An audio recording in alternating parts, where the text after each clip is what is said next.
Vivemos em um mundo muito conectado, onde há muitas formas de se ensinar. Sempre nós estamos aprendendo alguma coisa. Mas e quando nós pensamos em reino de Deus, quando pensamos na preparação de discípulos, será que há uma maneira mais adequada de se ensinar? Hoje nós vamos falar sobre a forma de Jesus ensinar. Vamos aprender com o exemplo de Jesus, que é o mestre por excelência.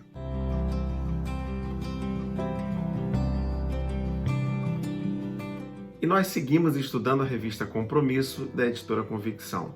A lição de hoje, lição de número 6, tem por título A Forma de Jesus Ensinar.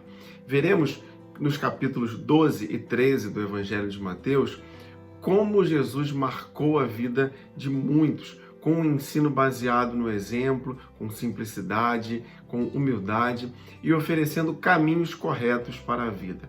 Então, eu quero fazer aqui uma sugestão que você leia e medite nos capítulos 12 e 13 do Evangelho de Mateus. Certamente essa leitura será muito abençoadora para a sua vida.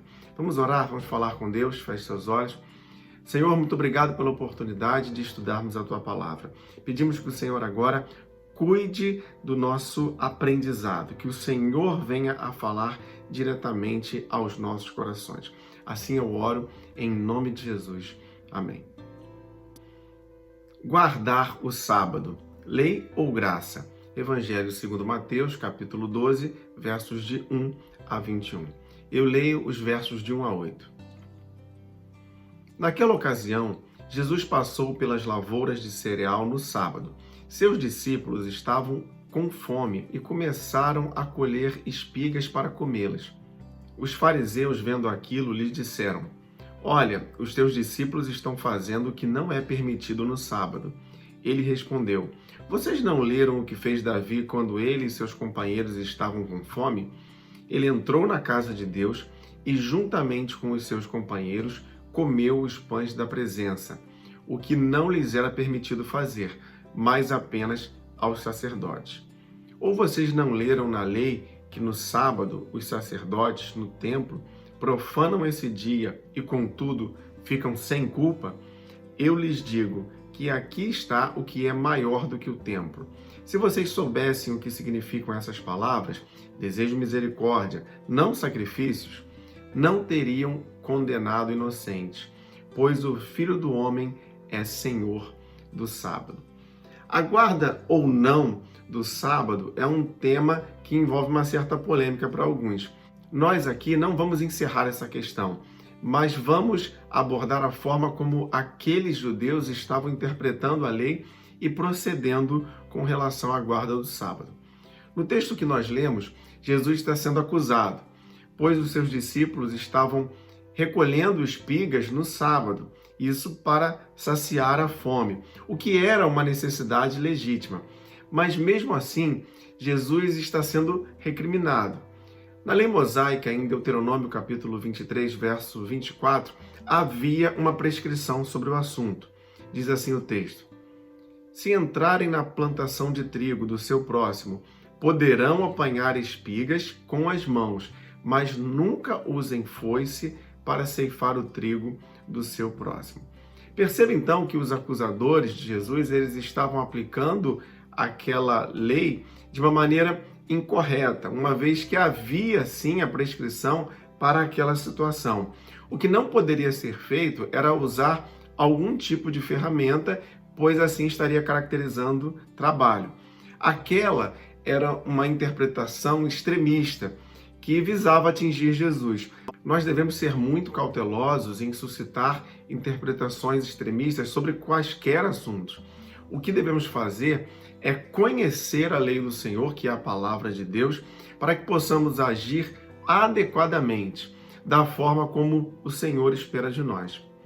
E vale ainda lembrar que o profeta Oséias, que tem o mesmo entendimento que está narrado aqui no Evangelho de Mateus, ele escreve o seguinte: Pois desejo misericórdia, não sacrifícios, e conhecimento de Deus em vez de holocausto. Mas pensando no texto de Mateus, nós vemos que essa conversa com Jesus sobre os discípulos que estavam recolhendo aquelas espigas, ela se passa num campo de cereais. A partir do verso 9, Jesus ele entra numa sinagoga e ali encontra um jovem com a mão atrofiada. Jesus então ele é questionado se poderia ou não curar no sábado. Como resposta, ele vai usar uma ilustração, a ilustração da ovelha que cai em um buraco e o seu dono há de resgatá-la mesmo em um sábado. Isso por se tratar de uma perda financeira. Diz assim os versos de 11 a 13. Ele lhes perguntou: qual de vocês, se tiver uma ovelha e ela cair num buraco no sábado, não irá pegá-la e tirá-la de lá? Quanto mais vale um homem do que uma ovelha?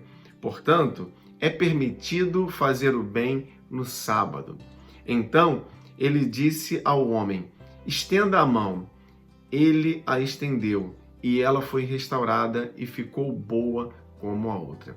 Jesus aqui está ensinando sobre o valor da vida humana, o valor de fazer o bem, que sempre terá muito mais valor do que qualquer rito religioso.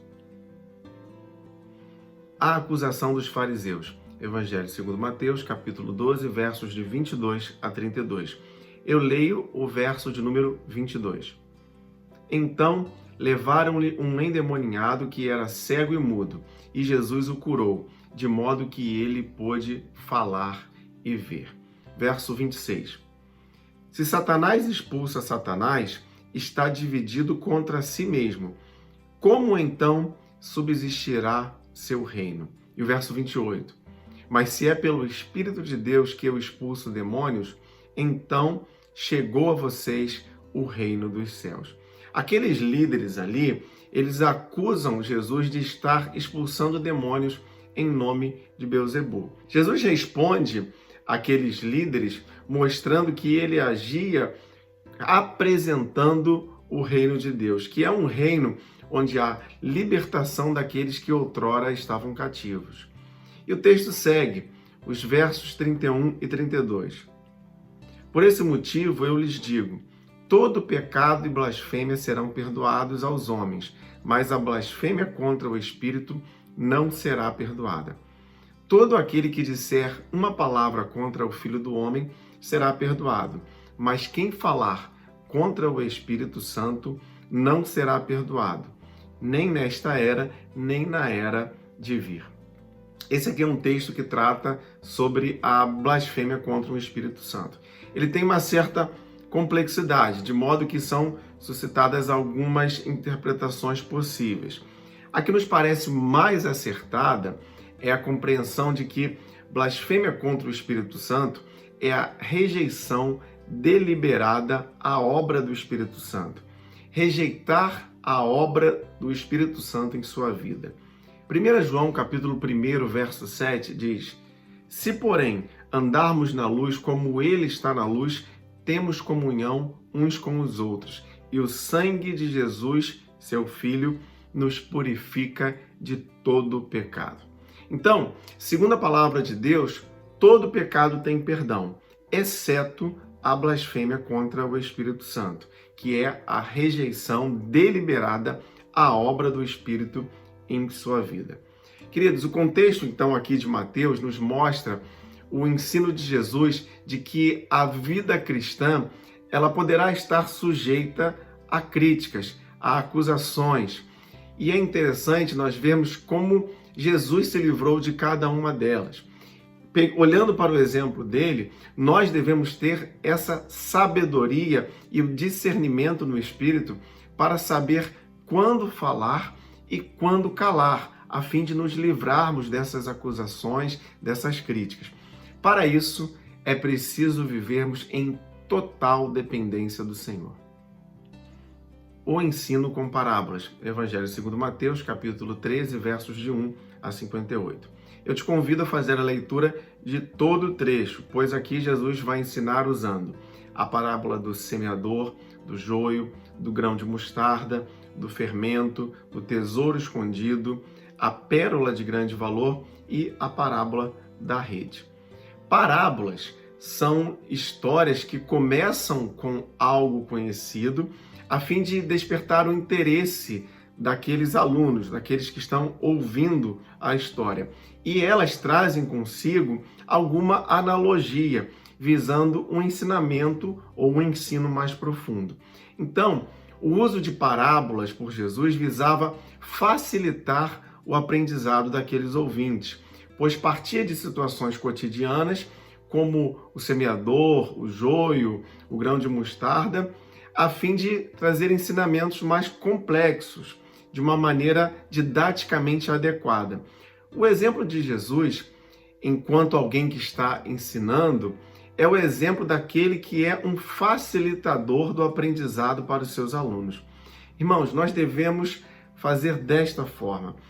Sempre devemos falar a linguagem dos nossos ouvintes, de modo a facilitar o entendimento da mensagem do reino. 7 parábolas sobre o reino do céu. Das 7 parábolas registradas aqui nesse trecho, as 2 primeiras também são narradas em Marcos e Lucas, a parábola do semeador e a do joio. A do fermento também é narrada em Lucas e as demais somente em Mateus. A partir do verso 10, os discípulos estão questionando Jesus sobre a sua forma de ensinar. Diz assim os versos 10 e 11. Os discípulos aproximaram-se dele e perguntaram: por que falas ao povo por parábolas? Verso 11. Ele respondeu: a vocês foi dado o conhecimento dos mistérios do reino dos céus, mas a eles não. Verso 15. Pois o coração deste povo se tornou insensível, de má vontade ouviram com os seus ouvidos e fecharam os seus olhos. Se assim não fosse, poderiam ver com os olhos e ouvir com os ouvidos, entender com o coração e converter-se, e eu os curaria. Jesus ele explica que a dureza de coração e a insensibilidade daquele povo fazia com que eles não estivessem com olhos e ouvidos abertos ao que estava sendo ensinado. Ainda que Jesus estivesse ensinando de uma forma muito facilitada. Queridos, muitas vezes há uma dureza de coração que impede que as pessoas entendam a mensagem do reino. Devemos falar das coisas do reino de Deus de forma facilitada, sim, e interceder para que essas barreiras sejam vencidas. Mas vamos comentar um pouco sobre essas parábolas. A parábola do semeador, Evangelho de Mateus, capítulo 13, versos de 1 a 23. Eu leio os versos de 3 a 8. Então lhes falou muitas coisas por parábolas, dizendo: o semeador saiu a semear. Enquanto lançava a semente, parte dela caiu à beira do caminho, e as aves vieram e a comeram. Parte dela caiu em terreno pedregoso, onde não havia muita terra, e logo brotou, porque a terra não era tão profunda. Mas quando saiu o sol, as plantas se queimaram e secaram, porque não tinham raiz. Outra parte caiu entre espinhos, que cresceram e sufocaram as plantas. Outra ainda caiu em boa terra, deu boa colheita a 100, 60 e 30 por 1. Trata-se aqui de uma comparação usando a semente e o tipo de solo que ela cai como elementos ilustrativos. Sendo que a boa colheita, ela só acontece quando a semente cai em terreno fértil, que é o coração sedento daqueles que aceitam a boa palavra de Deus. E então produzem frutos. Parábola do trigo e do joio. Evangelho de Mateus, capítulo 13, dos versos 24 a 30 e de 36 a 43. Eu leio os versos 24 e 25. Jesus lhes contou outra parábola dizendo: o reino dos céus é como um homem que semeou boa semente em seu campo. Mas enquanto todos dormiam, veio o inimigo e semeou o joio no meio do trigo e se foi. Verso 30. Deixem que cresçam juntos até a colheita. Então direi aos encarregados da colheita: juntem primeiro o joio e amarrem-no em feixes para ser queimado. Depois juntem o trigo e guardem-no no meu celeiro. O trigo era um elemento indispensável na subsistência daquele povo, isso por ser usado na preparação de diversos alimentos. O joio, ele é duro, rígido, não se curva e pode causar danos ao trigo se colhido na hora errada. Esses são os falsos ensinos, o falso evangelho, são aqueles que dizem ser cristãos, mas não são. Mas no tempo certo, eles serão colhidos e separados para serem queimados. Parábolas do grão de mostarda e do fermento. Capítulo 13 do Evangelho de Mateus, versos de 31 a 35. Leio de 31 a 33. E contou-lhes outra parábola. O reino dos céus é como um grão de mostarda que um homem plantou em seu campo. Embora seja a menor dentre todas as sementes, quando cresce, torna-se a maior das hortaliças e se transforma numa árvore, de modo que as aves do céu vêm fazer os seus ninhos em seus ramos. E contou-lhes ainda outra parábola. O reino dos céus é como o fermento que uma mulher tomou e misturou com uma grande quantidade de farinha, e toda a massa ficou fermentada. Jesus aqui está ensinando que coisas aparentemente pequenas podem fazer grande diferença. A pequena semente que se torna uma grande árvore capaz de abrigar pássaros, ou o pouco de fermento que alguém coloca na preparação de um bolo e faz com que toda aquela massa cresça. Meu irmão, aquele que vive segundo o reino de Deus há de fazer grande diferença onde estiver. Parábolas do tesouro escondido, da boa pérola e da rede. Evangelho de Mateus, capítulo 13, versos de 44 a 53. Eu leio de 44 ao 48. O reino dos céus é como um tesouro escondido num campo. Certo homem, tendo-o encontrado, escondeu-o de novo. Então, cheio de alegria, foi, vendeu tudo o que tinha e comprou aquele campo. O reino dos céus é também como um negociante que procura pérolas preciosas. Encontrando uma pérola de grande valor, foi, vendeu tudo o que tinha e a comprou. O reino dos céus é ainda como uma rede que é lançada ao mar e apanha toda a sorte de peixes. Mas quando está cheia, os pescadores a puxam para a praia, então se assentam e juntam os peixes bons em cestos, mas jogam fora os ruins.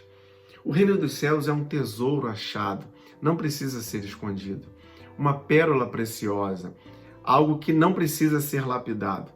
E os peixes também, aqueles que caem na rede, ainda que chegará a hora onde haverá a separação dos peixes bons e dos peixes ruins no juízo do Senhor. Conclusão. Queridos, olhando para alguns pontos que nós vimos na lição de hoje, nós devemos conhecer a lei do Senhor, que é a palavra de Deus, para prosseguir agindo adequadamente, segundo a forma como o Senhor espera de nós. Jesus, ele nos ensina também o valor da vida humana, que é maior do que qualquer rito religioso. E ainda, Mateus, aqui nesse trecho que estudamos hoje, ele mostra que a vida cristã poderá estar sujeita a críticas, a acusações. Mas assim como Jesus se livrou de todas elas, nós precisamos ter sabedoria, discernimento, e conseguimos isso estando ligados diretamente, tendo intimidade com o Pai. E, finalmente, nós precisamos ter olhos e ouvidos abertos ao que está sendo ensinado. Jesus ele ensinava aquele povo por parábolas e muitos deles sequer entendiam o que Jesus estava ensinando por causa da dureza de coração. Que isso não seja algo comum a nós. Mas vamos orar, vamos falar com Deus. Feche seus olhos mais uma vez. Muito obrigado a Deus pela Tua palavra, que nós possamos ser pessoas que têm intimidade contigo, para que possamos buscar sempre a Tua vontade, agir segundo o Teu querer, saber quando falar, saber quando calar, ter discernimento sobre todas as situações. Cuida de cada um de nós, cuida das nossas famílias, assim eu oro, em nome de Jesus. Amém. E se você gostaria de entrar em contato conosco, enviando a sua dúvida ou seu comentário sobre a lição de hoje, você pode fazer isso através do nosso e-mail ou das nossas redes sociais. Não se esqueça de inscrever-se em nosso canal, ativar o sininho de notificações e compartilhar os nossos vídeos. Você também pode nos seguir nas nossas redes sociais, EBD Igreja de Irajá e Missões Igreja de Irajá. Muito obrigado por você que está conosco aqui na Escola Bíblica da Primeira Igreja Batista de Irajá. E não se esqueça, leia, estude, entenda a Bíblia.